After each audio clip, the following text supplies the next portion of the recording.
ಎಲ್ಲ ನನ್ನ ವೀಕ್ಷಕ ಬಂಧುಗಳಿಗೆ ಸ್ವಾಗತ ಸುಸ್ವಾಗತ. ನಾನು ನಿಮ್ಮ ಬಾಬು. ಇವತ್ತು ನೀವು ನೋಡ್ತಿದ್ದೀರಾ ನಮ್ಮ ಮನೆಯ RCC ಕಾಂಕ್ರೀಟ್ ಯಾವ ಥರ ಹಾಕ್ತಿದ್ದೀವಿ ಅಂತಂದು ಹೇಳ್ಬಿಟ್ಟು.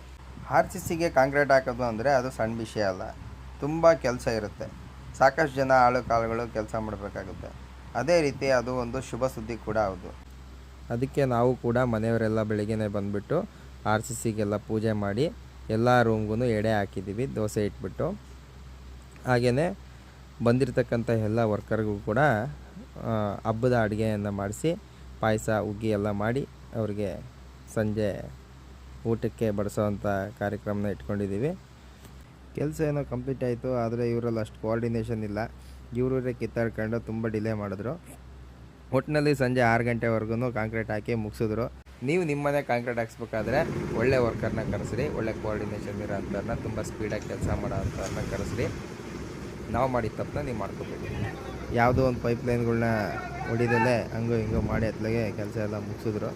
ಇದೇ ಥರ ಇನ್ನಷ್ಟು ಇನ್ಫಾರ್ಮೇಷನ್ ವೀಡಿಯೋಗಳಿಗಾಗಿ ನಮ್ಮ ಚಾನಲ್ನ ಲೈಕ್ ಮಾಡಿ, ಶೇರ್ ಮಾಡಿ, ಸಬ್ಸ್ಕ್ರೈಬ್ ಮಾಡಿ. ಥ್ಯಾಂಕ್ ಯು, ಧನ್ಯವಾದಗಳು. ಬಾಯ್ ಬಾಯ್.